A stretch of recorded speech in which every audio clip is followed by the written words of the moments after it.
Which way do you face? Kuhu poole sa vaatad?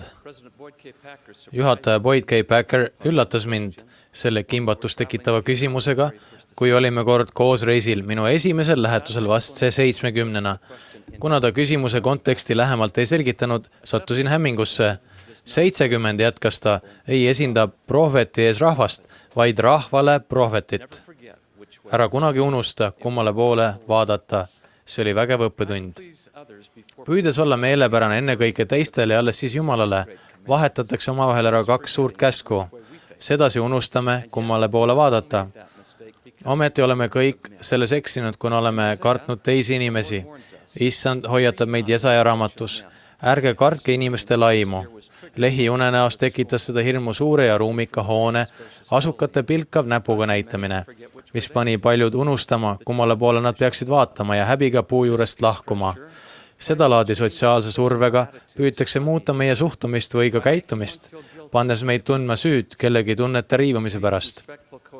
Me püüame nendega, kes meie peale näpuga näitavad, lugupidavalt koos elada, ent kui hirm teiste ees paneb meid patule läbi sõrmede vaatama, muutub see õpetussõnade raamatu järgi püüdepaelaks. Püüdepael võib olla kavalalt maskeeritud, et mängida meie tunnetel, nii et võtaksime omaks või koguni kiidaksime heaks midagi, mille Jumal on hukka mõistnud. Neile, kelle usk on nõrk, võib olla see olla suureks komistuskiviks. Näiteks kannavad seda hirmu endaga missionipõllul kaasas mõned missionärid, kes ei teavita missionijuhatajat oma kaaslase üleastumisest, kartes viimast sellega solvata. Meie iseloom kujuneb vastavalt sellele, kas peame meeles esimese ja teise suure käsu õiget järjekorda. Kui need segaduses missionärid mõistavad, et vastutavad oma tegude eest Jumala, mitte kaaslase ees, annab see neile julguse teha vajalikud korrektiivid. Isegi Joseph Smith, kes oli toona kõigest 22-aastane, unustas, kuhu poole vaadata, kui palus issandalt korduvat luba Martin Harrisele 116 käsikirjalehte laenuks anda. Vahest soovis Joseph sellega Martinile toetuse eest tänu üles näidata. Me teame, et Joseph tahtis kogu hingest, et teised tunnistajad teda tema vastu suunatud valede tulvas toetaksid. Millised Josephi põhjused ka polnud, või kui õigustatud need ka näida võivad, ei kiitnud issand neid heaks ning sõitles Josephit. Ja vaata, kui sageli oled sa üle astunud ja oled järele andnud inimeste keelitustele, sest vaata, sa poleks tohtinud karta inimesi rohkem kui Jumalat. See otsustava tähtsusega kogemus aitas Josephil alatiseks meelde jätta, kummale poole ta vaatama peab. Kui keegi püüab inimeste ees head nägu teha, võib see tahtmatult olla Jumala suhtes üsna näotu. Arvates, et võime olla Jumalale meelepärased ja samal ajal inimeste pahelisusele läbi sõrmede vaadata, ei ole me neutraalsed, vaid kahepalgelised ning püüame teenida kahte isandat. Kuigi raskustega silmitsi seismine nõuab kahtlemata suurt julgust, on tõeline vapruse märk see, kui saame võitu hirmust teiste inimeste ees. Näiteks päästsid Danieli palveta lõvide käest, kuid lõvi südame sai ta kuningas Darjavese vastu astudes. Seda sorti julgus on vaimuend jumalakartlikele, kes järjepidevalt palvetavad. Kuninganna Estri palved andsid talle samasuguse julguse astuda oma abikaasa kuningas Ahasveerose ette, kuigi ta teadis, et riskib seda tehes oma eluga. Julgus pole üksnes põhivoorus, vaid nagu C.S. Lewis on öelnud, julgus on vorm, mille mis tahes voorus omandab katsumuse hetkel. Pilatus oli armuline nii kaua, kuni see ei muutunud talle riskantseks tsitaadi lõpp. Kuningas Herodes kurvastas, kui tal paluti risti ja Johannese pea maha lüüa, kuid tegi seda ikkagi, et lauasistujate meele järel olla. Kuningas Noa oli valmis Abinadi vabastama, aga paheliste preestrite surve all lõi ta vankuma. Kuningas Saul ei kuuletunud issanda sõnale ja jättis tema keelust hoolimata sõjasaagi endale ega hävitanud seda, kuna kartis rahvast ja kuulas nende häält. Aaron unustas ära kummale poole vaadata, kui ta andis Siinai mäe jalamil järele mässumeelsetele iisraellastele, nikerdades neile kuldse vasika. Paljud Uue Testamendi ülemad uskusid issandasse, kuid ei julgenud seda variseride pärast tunnistada, kartes, et nad kogudusest välja visatakse. Sest nad armastasid austust inimest rohkem kui austust Jumalalt. Pühakirjad on selliseid näiteid täis. Kuulake nüüd mõnda inspireerivat näidet. Esiteks Mormon, vaata, ma räägin julgelt Jumala volitusega ja ma ei karda, mida võib teha inimene, sest täiuslik armastus ajab välja kogu hirmu. Nefi, mispärast ma ei kirjuta asjadest, mis on meelepärased maailmale, vaid asjadest, mis on meelepärased Jumalale ja nendele, kes ei ole maailmast. Ülemjuhataja Moroni, vaata, mina olen Moroni, teie ülemjuhataja. Ma ei otsi võimu, vaid et seda maha kiskuda. Ma ei otsi maailma au, vaid oma Jumala hiilgust ja oma maa vabadust ja heaolu.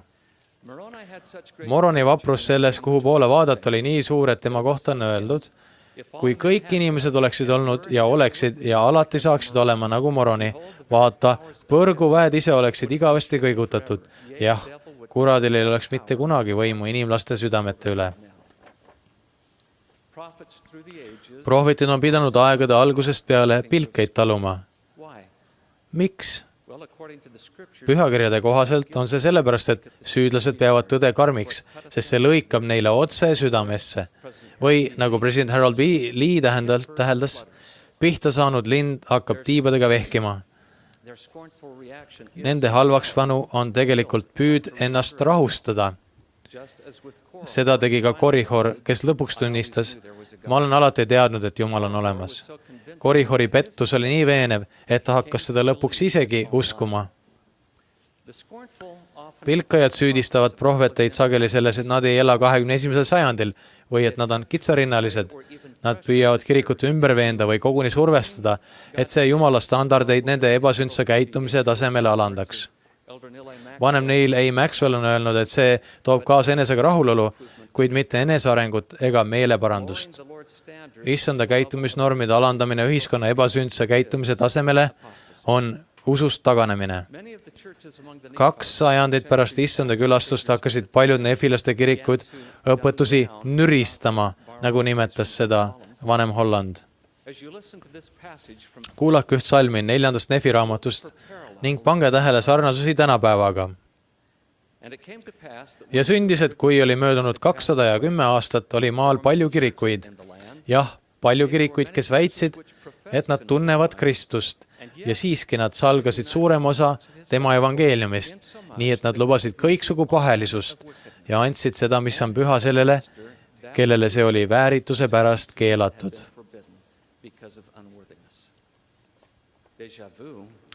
See on viimsel ajal justkui déjà vu. Mõned liikmed ei mõista, et langevad samasse püüdepaela, kui püüavad lobitööga võita heakskiitu kohalikele või rahvuslikele esiisade pärimustele, mis pole evangeeliumi kultuuriga kooskõlas. Teised paluvad või nõuavad ennast pettes, et piiskopid alandaksid nõudeid templi soovituse saamiseks, kooli vastuvõtmiseks või missionile minekuks. Pole kerge olla piiskop sellise surve all. Ent nii nagu päästja puhastas templi, et kaitsta selle pühadust, kutsutakse tänapäeval piiskoppe, kes templi standardeid vapralt kaitsevad. Päästja ütles, ma ilmutan ennast halastusega oma rahvale, kui mu rahvas peab kinni minu käskudest ja ei rüveta seda püha koda. Päästja, meie suur eeskuju, seisis alati näoga isa poole. Ta armastas ja teenis teisi, kuid ütles, mina ei võta vastu austust inimestelt. Ta tahtis, et need, keda ta õpetaks, teda järgiksid, kuid ta ei püüdnud neile meeldida. Kui ta saatis korda mõne ligimise armastusest ajendatud teo, näiteks ravis kellegi terveks, siis kaasnes selle hea teoga alati palve, katsu, et sa ühelegi ei ütle. Osaliselt oli see mõeldud hoidma ära kuulsust, mis talle sellest hoolimata osaks sai.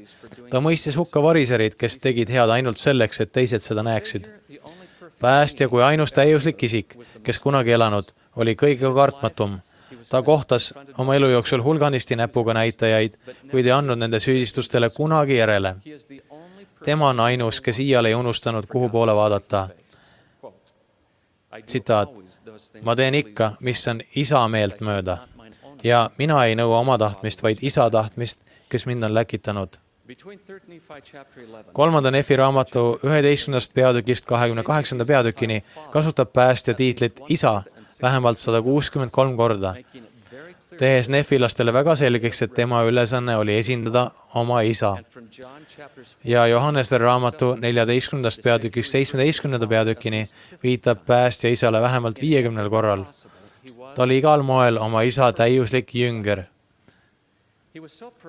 Ta oli isa esindamises nii täiuslik, et tundja päästjat tähendas tunda isa. Näha poega oli sama, mis näha isa. Kuulda poega oli sama, mis kuulda isa. Õigupoolest oli ta muutunud isast eristamatuks.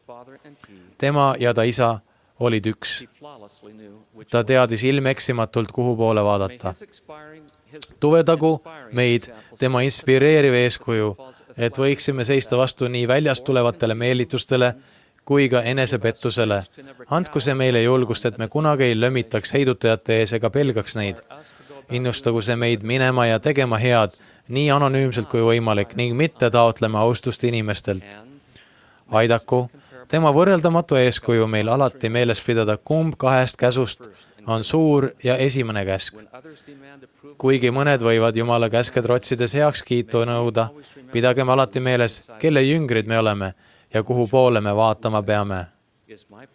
See on minu palve Jeesuse Kristuse nimel. Aamen.